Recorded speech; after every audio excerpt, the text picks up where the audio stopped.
El bosque fue mi primer maestro. Antes de ser peruano, soy un ser vivo. Amo el Perú, amo sus comidas, sus músicas, sus danzas, sus lenguas, su creatividad, su historia y esa extraordinaria mezcla que nos convirtió en quienes somos. La cultura es uno de los frutos más hermosos de la humanidad, pero ningún fruto existe sin un árbol. Ninguna obra de arte existiría sin un planeta que produzca los pigmentos, la madera, las arcillas, las manos que las crean.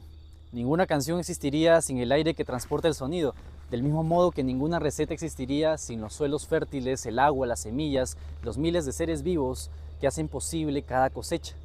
Ninguna civilización existiría sin la naturaleza. Toda economía, toda política, toda religión, toda ciencia, toda arte, toda cultura existe porque primero existe el planeta capaz de sostener la vida. Olvidarnos de ese orden quizá es el mayor error de nuestra civilización. Por eso, antes de cualquier bandera, antes de cualquier ideología, antes de cualquier identidad, mi mayor pertenencia es la vida misma.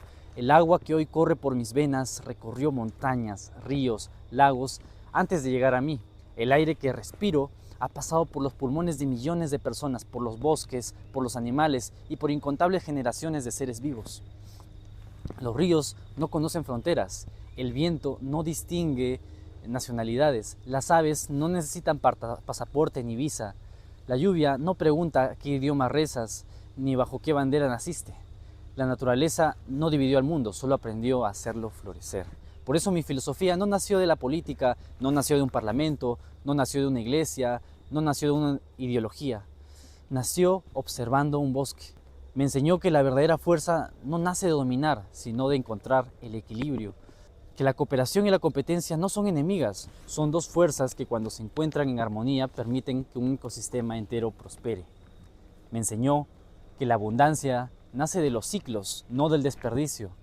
Que todo está conectado, que nada existe aislado, que aquello que hoy llamamos residuo puede convertirse mañana en el origen de una nueva vida. Con el tiempo comprendí que la naturaleza no solo sostiene la vida, también puede enseñarnos a vivir. Por eso creo en la libertad. Creo en la libertad de pensar, de crear, de emprender, de amar, de explorar, de cuestionar, de vivir sin que nadie escriba mi conciencia, mi manera de pensar. Creo en el derecho de cada persona de recorrer su propio camino, mientras se respete el camino de los demás. Pero también creo que toda libertad lleva consigo una responsabilidad, porque ninguna libertad puede justificar destruir el bosque que dará sombra a nuestros hijos, destruir el río que calmará la sed de otros, o el suelo que alimentará generaciones que jamás conoceremos.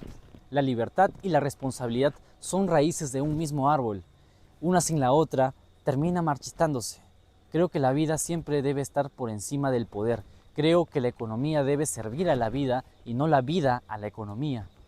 No podemos llamar progreso a un modelo que agota bosques, contamina los ríos, erosiona los suelos y altera el clima del que depende toda nuestra existencia. No podemos llamar riqueza aquello que empobrece la tierra que nos alimenta.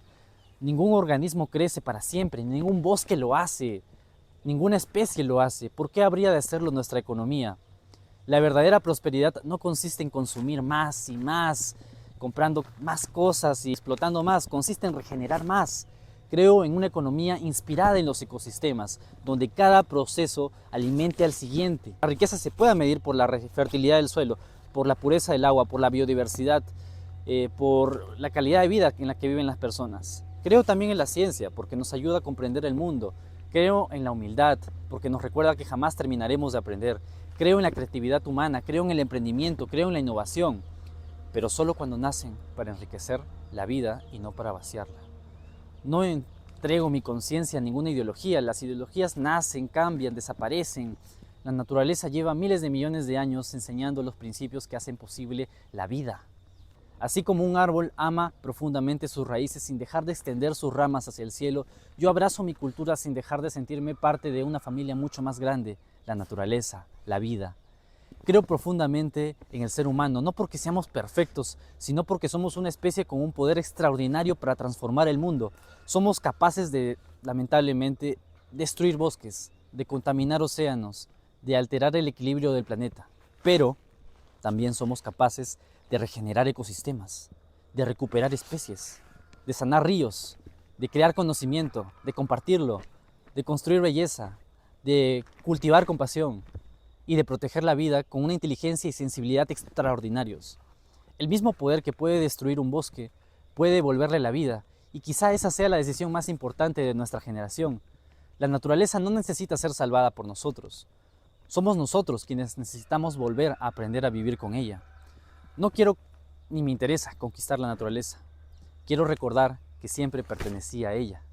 Porque el día que dejemos de preguntarnos únicamente quién tiene el poder y comencemos a preguntarnos qué necesita la vida para florecer, ese día descubriremos que nunca estuvimos separados del mundo, que siempre fuimos una expresión más de él.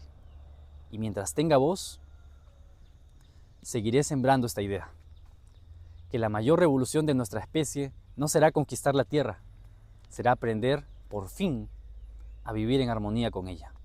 Porque el día que recordemos que no estamos sobre la naturaleza, sino dentro y parte de ella, ese día habremos encontrado el camino de regreso a casa.